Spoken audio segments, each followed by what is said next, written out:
నామానికే మహిమ కలుగునుగాక. కూడి వచ్చిన మీ అందరికీ కర్మిల ఆత్మీయ సహవాస సంఘ విశ్వాసులందరికీ మన ప్రభువును ఆయన ప్రియ కుమారుడునైన యేసుక్రీస్తు వారి శ్రేష్టమైన నామలో శుభములు మరియు అందరికీ వందనాలు. యెహెజ్కేలు గ్రంథం 18వ అధ్యాయాన్ని మనం ధ్యానం చేసుకుందాం. యెహెజ్కేలు గ్రంథం 18వ అధ్యాయం. ఇందులో ముఖ్యమైన అంశం ఏంటంటే వ్యక్తిగత బాధ్యతను గూర్చిన సందేశం. వ్యక్తిగత బాధ్యత దాన్ని గూర్చినటువంటి సందేశాన్ని మనం ఈ అధ్యాయంలో వినవచ్చు. మొదటి 20 వచనాల్లో ఎవరి పాపానికి వాడే పూచీదారుడు అనే విషయాన్ని మనం చూస్తాం. ఈ అధ్యాయంలో యెహెజ్కేలు తన కాలమందు ప్రభావితమైన నైతిక జీవితంలో మానవుల్ని నిత్యము వేధిస్తూ ఉన్న ఒక గొప్ప సమస్యను చర్చించి దాని సిద్ధాంతాన్ని అంటే దాని పునాది సత్యాన్ని తెలియపరుస్తూ ఉన్నాడు. యిర్మీయా చెరలోనున్న ఇశ్రాయేలు ప్రజలు తిరిగి తమ స్వదేశానికి చేరతారు అనే విషయాన్ని ప్రవచించాడు.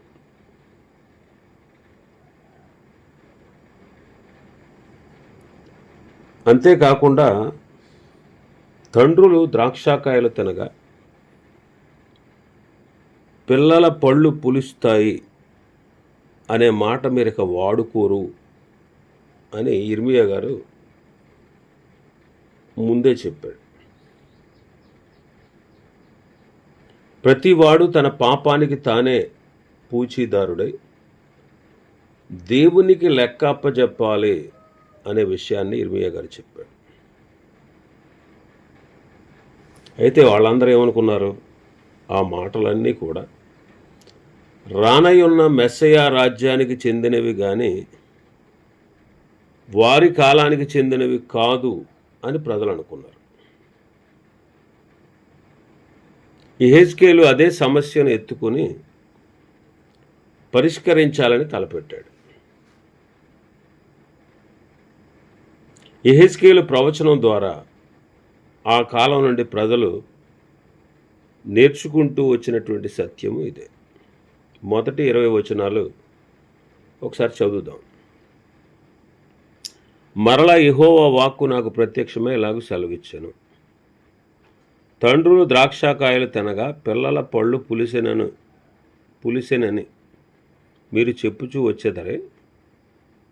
ఇశ్రాయేలీల దేశమును గూర్చి ఈ సామెత మీరెందుకు పలికెదరు?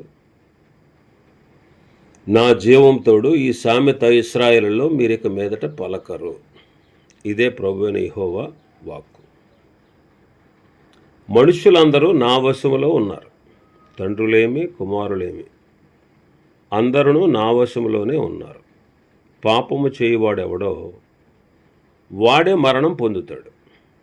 ఒకడు నీతిపరుడై నీతి న్యాయములు అనుసరించు వాడయ్యుండి పర్వతముల మీద భోజనము చేయక ఇశ్రాయేలీలు పెట్టుకున్న విగ్రహముల తట్టు చూడక తన పొరుగువాని భార్యను చెరపక బహుష్ట అయిన దానిని కూడక ఎవరినైనను బాధ పెట్టక రుణస్థునికి అతని తాకట్టును చెల్లించి బలత్కారము చేత ఎవరికైనాను నష్టము కలుగజేయకుండువాడై ఆకలి గొనిన వారికి ఆహారం ఇచ్చి దిగంబరికి బట్టలిచ్చి వడ్డీకి అప్పు ఇయ్యకయు లాభము చేపట్టకయు అన్యాయము చేయకయు నిష్పక్షపాతముగా న్యాయం తీర్చి యథార్థపరుడై నా కట్టడలు గైకొనుచు నా విధులను అనుసరించుచు ఉండిన ఎడల వాడే నిర్దోషియగును. నిజముగా వాడు బ్రతుకును. ఇదే ప్రభువైన యెహోవా వాక్కు.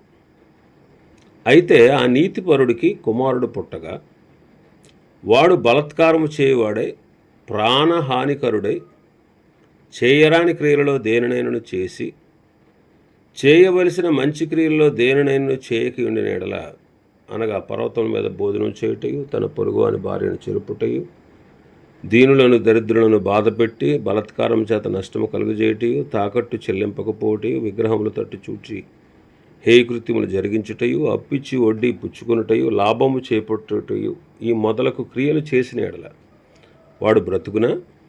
బ్రతకడు. ఈ హేయక్రియలన్నీ చేసిన గనుక అవశ్యముగా వానికి మరణశిక్ష విధింపబడును.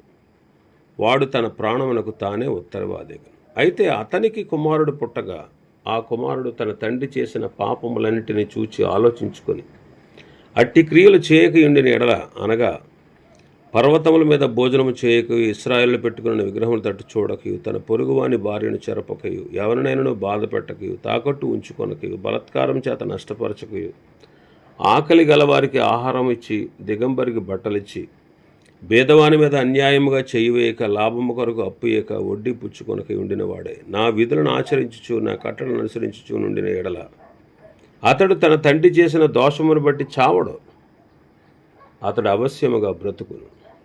అతని తండ్రి క్రూరుడై పరులను బాధపెట్టి బలత్కారము చేత తన సహోదరులను నష్టపరిచి తన జనులలో తగని క్రియలు చేసిన గనుక అతడే తన దోషమును బట్టి మరణమునందును. అయితే మీరు కుమారుడు తన తండ్రి యొక్క దోష శిక్షను మోయటలేదని చెప్పుకొనుచున్నారు. కుమారుడు నీతి న్యాయములను అనుసరించి నా కట్టలను అనుసరించి గైకొనును గనుక అతడు అవశ్యముగా బ్రతుకును. పాపము చేయువాడే మరణమునందును. తండ్రి యొక్క దోష శిక్షను కుమారుడు మోయటలేదని కుమారుని దోష శిక్షను తండ్రి మోయడు.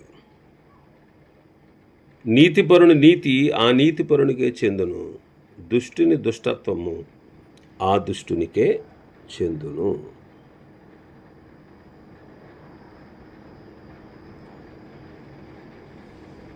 తండ్రులు ద్రాక్షకాయలు తిననందున పిల్లల పళ్ళు పులిసినని చెప్పుచూ వచ్చేదరే, ఇశ్రాయేలు దేశమును గూర్చి మీరెందుకు ఈ సామెత పలుకుతున్నారు?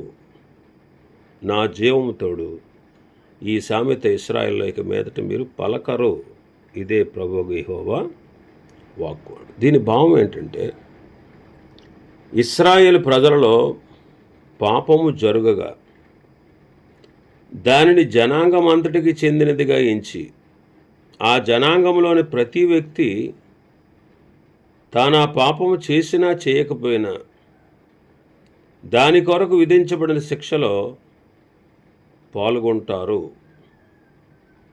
అందువల్ల పిల్లలు, మేం పాపం చేయకపోయినా సరే మా తండ్రుల పాపానికై శిక్ష అనుభవింపక తప్పదు, మేమేమీ చేయలేము, తండ్రులు ద్రాక్షకాయలు తినందు చేత పిల్లల పళ్ళు పులిసినాయి అని సామెత పుట్టించారు. మరి అందువల్ల కలిగిన ఫలితం ఏంటి? జనాంగము పాడైంది, పట్టణం పాడైంది, దేవాలయం శిథిలమైంది, ఆచారాలు అడుగంటిపోయాయి, జీవితములు మంట కలిసిపోయాయి. ఇలాగ ప్రజలు విలపించారు. అందుకు యెహెజ్కేలు ఏమంటున్నాడంటే, యెహోవా జీవముతోడు ఈ సామెత ఇశ్రాయేలులో మీరిక పలకరు, ఇదే యెహోవా వాక్కు. ఇక్కడ ముఖ్యమైనటువంటి విషయం ఏంటంటే, ఎవడు పాపం చేస్తాడో వాడే మరణం పొందుతాడు అని చెప్తున్నాడు. ఇక్కడ మరణం అంటే శారీరక మరణం కాదు, కానీ దేవునికి దూరమవుట, దేవుని న్యాయ తీర్పు వలన కలుగు శిక్ష, నిత్య నాశనము పొందుట, ఆ విషయం మనకు సూచిస్తూ ఉంది. యెరూషలేమునకు రారైన నాశనాన్ని కూడా సూచిస్తూ ఉంది. 4వ వచనంలో ప్రభు అంటారు, మనుషులందరూ నా వశములో ఉన్నారు, తండ్రులేమి కుమారులేమి అందరూ నా వశంలో ఉన్నారు. ఎందుకని ఆయన వశంలో ఉన్నారు? కారణం ఏంటంటే, ఆయన అందరినీ సృష్టించినవాడు, ఆయన అందరికీ పోషకుడు. కనుక అందరూ ఆయన వశంలో ఉన్నారు కాబట్టి పాపం చేయువాడు తన పాపం వలన మరణం పొందుతాడు. ఒకడు నీతిపరుడై నీతి న్యాయములు అనుసరిస్తే 5వ వచనంలో అంటాడు, ఒకడు నీతిపరుడై నీతి న్యాయములు అనుసరించి వాడయ్యుండి అంటున్నాడు.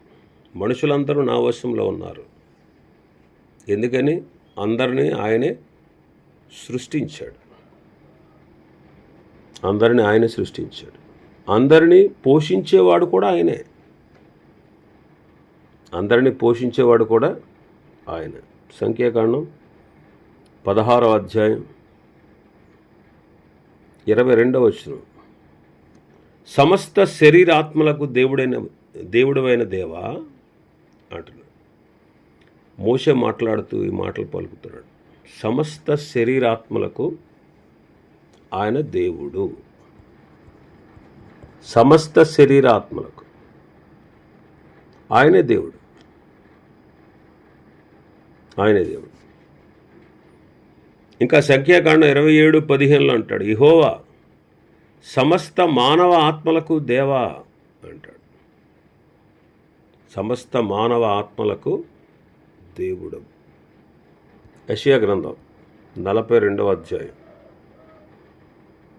5వ వచనం, ఆకాశములను సృజించి వాటిని విశాలపరిచి భూమిని అందులో పుట్టిన సమస్తమును పరిచి దాని మీదనున్న జనులకు ప్రాణమును దానిలో నడుచు వారికి జీవాత్మను ఇచ్చుచున్న దేవుడిని యెహోవా ఎలాగూ సెలవిచ్చుచున్నాడు. ఆకాశములను సృజించాడు, వాటిని విశాలపరిచాడు, భూమిని అందులో పుట్టిన సమస్తాన్ని పరిచాడు, దాని మీదనున్న జనులకు ప్రాణాన్ని దానిలో నడుచు వారికి జీవాత్మను ఇచ్చుచున్న దేవుడిని యెహోవా ఇలాగూ సెలవిచ్చుచున్నాడు. ఇంకా అపోస్తుల కార్యములు 14వ అధ్యాయం 17వ వచనం, అపోస్తుల కార్యములు 14:17, అయినను ఆయన ఆకాశము నుండి మీకు వర్షమును ఫలవంతములైన ఋతువులను దయచేయుచు ఆహారం అనుగ్రహించుచు ఉల్లాసముతో మీ హృదయములను నింపుచు మేలు చేయుట చేత తన్ను గూర్చిన సాక్ష్యం లేకుండా చేయలేదని బిగ్గరగా చెప్పిరి. ఆకాశము నుండి మనకు వర్షాన్ని, ఫలవంతములైన ఋతువులను దయచేసేవాడు, ఆహారం అనుగ్రహించేవాడు, మన హృదయాల్ని ఉల్లాసముతో నింపేవాడు. ఇలాగ మనకు సమస్త మానవులకు ఆయన మేలు చేస్తూ ఉన్నాడు. మేలు చేస్తూ ఉన్నాడు. కాబట్టి ఆయన వశంలో ఉన్నారు మానవులందరూ కూడా ఆయన వశంలో ఉన్నారు. 5వ వచనం, ఒకడు నీతిపరుడై నీతి న్యాయములు అనుసరించువాడై ఉండి. నీతిపరుడై నీతి న్యాయములు అనుసరిస్తే అంటారు. నీతిపరుడు అంటే ఏంటి? నీతిపరుడు అంటే దేవునితో ఏకీభవించినవాడు. నోవహు నీతిపరుడు. నీతిపరుడు అంటే ఏంటి? నీతి కార్యాలు చేశాడని కాదు. నీతిపరుడు ఎలా అయ్యాడు అంటే, ఆనాటి కాలంలో అందరూ దుష్ట ప్రవర్తిస్తూ దేవుణ్ణి వ్యతిరేకించి దేవుడిచ్చేటువంటి మారు మనస్సును వారు అంగీకరించక అందరూ కూడా తమ తమ ఇష్టానుసారంగా జీవిస్తూ ఉన్నప్పుడు నోవహు ఒక్కడే దేవునితో ఏకీభవించినవాడు. దేవుని ఆత్మ నరులతో వాదిస్తూ ఉంది, అరే బాబు మీరు పాపులు, ఆదామును బట్టి పాపం చేస్తున్నారు, పాపానికి శిక్ష ఉంది, మీరు నిత్య నరకానికి పోతారు, మీరు పాపులు, మీ పాపాన్ని మీరు గుర్తించండి, ఇదిగో నిన్ను అంగీకరించే ఏకైక మార్గం నేనే మిమ్మల్ని అంగీకరిస్తాను, నా దగ్గరకు రండి, మీ పాపాన్ని పరిహరిస్తాను, మీ కొరకు విమోచకుడిని పంపుతాను అని ప్రభువు దేవుని ఆత్మ ద్వారా ఆయన ఆహ్వానిస్తున్నాడు వాళ్ళు. కానీ నోవహు కాలంలో ఉన్న వాళ్ళు ఎవ్వరూ కూడా, ఒక్క నోవహు తప్ప మిగిలిన వారు ఎవ్వరూ కూడా దేవునితో ఏకీభవించలేదు. అవును ప్రభువా, నేను పాపిని, నా అంతటా నేను రక్షించుకోలేను, నా అంతటా నేను పరలోకానికి చేరలేను, నా అంతటా నేను విడిపించుకోలేను అని మారు మనసు పొందిన వాళ్ళు ఎవ్వరూ లేరు. ఒక్క నోవహు మాత్రమే మారు మనసు పొంది దేవునితో ఏకీభవించాడు. అది నీతి అంటే. నీతిపరుడు అంటే అర్థం ఇది. మనము దేవునితో ఏకీభవించుట. మనల్ని మనం రక్షించుకోలేం, మనల్ని మనం విడిపించుకోలేం, మనల్ని మనం నిత్యశిక్ష నుంచి తప్పించుకోలేం, మనకు మనంగా పరలోకానికి చేరలేం. కానీ దేవుడు నిన్ను నన్ను అంగీకరించి పరలోకానికి చేరుస్తాడని నమ్మడమే నీతి. కాబట్టి నీతిపరుడు అయ్యాడు కాబట్టి, నీతిపరుడుగా తీర్చబడ్డాం కాబట్టి ఇక నీతి పనులు చేయాలి. అది అంతేగాని నీతి పనులు చేయడం వల్ల మనం పరలోకానికి చేరం, రక్షణ పొందాం. మనము దేవుని చేత నీతిమంతులుగా తీర్చబడ్డాం కాబట్టి మనం నీతి పనులు చేయాలి. అది నీతి పనులు చేసినందువల్ల నీతిమంతులం అవ్వం. దేవుడే నిన్ను నన్ను నీతిమంతులుగా తీర్చాలి. అంతే. దేవుడే నిన్ను నన్ను అంగీకరించాలి, దేవుడే నిన్ను నన్ను నీతిపరుడుగా చేయాలి. ఇక్కడ అదే అంటున్నాడు. ఒకడు నీతిపరుడై నీతి న్యాయాలు అనుసరిస్తే మరి దేవుడు కోరేది కూడా ఏంటి? నీతి న్యాయాలే కోరతాడు ఆయన, ఆచారాలు కాదు ఆయన కోరేది. ఆమోసు గ్రంథం 5వ అధ్యాయం 21 నుంచి మీ పండుగ దినములు నేను అసహించుకొనుచున్నాను, వాటిని నీచముగా ఎంచుచున్నాను. మీ వ్రత దినములలో కలుగు వాసనను నేను ఆగ్రహింపనొలను. నాకు దహన బలులను నైవేద్యమును మీరు అర్పించినను నేను వాటిని అంగీకరింపను. సమాధాన బలులుగా మీరు అర్పించిన క్రొవ్వున పశువులను నేను చూడను. మీ పాటల ధ్వని నా యొద్ద నుండి తొలగిపోనివ్వండి. మీ స్వరమండలముల నాదము వినుటకు నాకు మనస్సు లేదు. మీరు చేయాల్సింది ఏంటంటే 24వ వచనంలో నీళ్లు పారినట్లుగా న్యాయము జరగనివ్వండి. గొప్ప ప్రవాహం వలె నీతిని ప్రవహింపనివ్వండి అంటారు. నీతి న్యాయములు లేకుండా ఎన్ని ఆచారాలు చేసినా, ఎన్ని ఆచారాలు ఆచరించినా ఫలితం లేదు. మనకు కలిగినవి దేవుడు కోరుటలేదు, కానీ మన ప్రవర్తనను కోరుచున్నాడు. మీకా గ్రంథం 6వ అధ్యాయం 6వ వచనాన్ని చూస్తే 6 నుంచి ఏమి తీసుకుని వచ్చి నేను యెహోవాను దర్శింతును, ఏమి తీసుకుని వచ్చి మహోన్నతుడైన దేవుని సన్నిధిని నమస్కారము చేతును, దహన బలులను ఏడాది దూడలను అర్పించి దర్శింతునా, వేల కొలది పొట్టేళ్లను వేలాది నదులంత విస్తారమైన తైలమును ఆయనకు సంతోషము కలుగజేయునా, నా అతిక్రమమునకై నా జ్యేష్ఠపుత్రుని నేను ఇత్తునా, నా పాప పరిహారమునకై నా గర్భఫలమును నేను ఇత్తునా. మనుషుడా, ఏది ఉత్తమం అది నీకు తెలియజేయబడి ఉన్నది కదా. న్యాయముగా నడుచుకున్నటయు, కనికరాన్ని ప్రేమించుటయు, దేన మనస్సు కలిగి నీ దేవుని ఎదుట ప్రవర్తించుటయు, ఇంతే కదా యెహోవా నిన్ను అడుగుచున్నాడు. దేవుడు అడిగేది మన సొత్తు కాదు. ఏం తీసుకొచ్చి ఆయన దర్శించగలం? దహన బలుడు దూడలు అర్పిస్తే కుదురుద్దా? ఆయనకి వేలాది నదులంత విస్తారమైన తైలం సంతోషం కలగజేస్తుందా? మనం ఏమిస్తే అవుతుంది? ఏది ఇచ్చినా జరగదు. మనం చేసే పనుల వల్ల ఆయన మనం దర్శించలేము, ఆయన మనం ప్రసన్నం చేసుకోలేము. మరి ఏం చేయమన్నాడు? ఆయన చెప్పాడు, ఏది ఉత్తమమో నీకు తెలియజేయబడి ఉంది. ఏంటది? న్యాయంగా నడుచుకో, కనికరాన్ని ప్రేమించు, దీన మనస్సు కలిగి నీ దేవుని ఎదుట ప్రవర్తించు. ఇదే ప్రభు అడిగేది. న్యాయంగా నడుచుకో, కనికరాన్ని ప్రేమించు, దీన మనస్సు కలిగి నీ దేవుని ఎదుట ప్రవర్తించి. అదే కోరుతున్నాడు. మత్తయి సువార్త 23వ అధ్యాయం 23వ వచనం. అయ్యో వేషధారులైన శాస్త్రులారా, పరిచయులారా, మీరు పుదీనాలోను సోపులోను జీలకర్రలోను 10వ వంతు ఇస్తున్నారు, కానీ ధర్మశాస్త్రంలో ప్రధానమైన విషయం అనగా న్యాయాన్ని, కనికరాన్ని, విశ్వాసాన్ని విడిచిపెట్టేశారు. వాటిని మానొద్దు, వీటిని చెయ్యండి అంటాడు. అన్నిటిలో 10 వంతు ఇస్తున్నారు, వాటిని మానొద్దు. మరి అవేనా చేయడం? అవే చేసి ఊరుకోవడమా? ధర్మశాస్త్రం ఏం చెబుతుంది వాళ్ళకి? న్యాయాన్ని, కనికరాన్ని, విశ్వాసాన్ని విడిచిపెట్టేశారంట. ధర్మశాస్త్రంలో ఉన్న న్యాయము, కనికరము, విశ్వాసము విడిచిపెట్టేశారు. కానీ వాళ్ళు చేయాల్సిందేంటి? ఈ న్యాయము, కనికరము, విశ్వాసము ఉండాలి, అలాగే దేవునికి చెల్లించాల్సిన దేవునికి. వాటిని మానొద్దు, వీటిని చేయాల్సి ఉంది కదా అంటున్నాడు ప్రభు. కాబట్టి నీతి న్యాయములు అనుసరి, న్యాయము, కనికరము, విశ్వాసము ధర్మశాస్త్రం మనకు నేర్పించేది.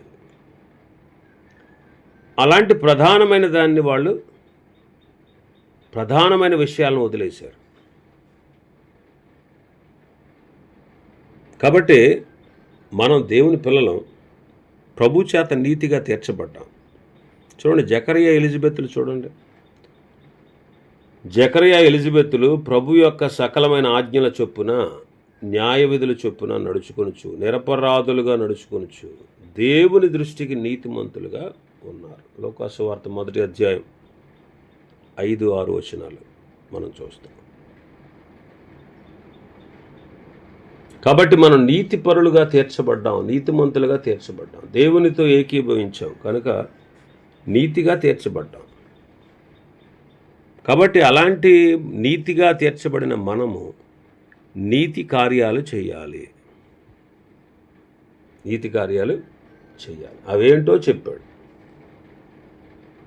అలాగ నీతిగా దేవుని చేత తీర్చబడి, దేవునితో ఏకీభవించి నీతి కార్యాలు చేసేవాడు తమ నీతి కార్యాల చేత, తన నీతిమత్వం చేత శిక్షించబడక రక్షించబడతాడు అనే సత్యాన్ని తెలియజేశాడు. ఇక్కడ 3 తరాలు చెప్పాడు: తాత, తండ్రి, కుమారుడు.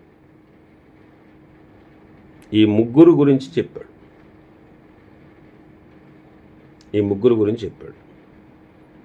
తాత నీతిగా నడిచాడు, అతని కుమారుడు, అతని తండ్రి, అతని తర్వాత పుట్టిన తన కుమారుడు దుష్టుడయ్యాడు. ఆ దుష్టుడికి కుమారుడు పుట్టాడు. వాడు ఆలోచించుకుని అరే ఇలాగ ఉండకూడదని తన జీవితాన్ని సెట్ చేసుకున్నాడు.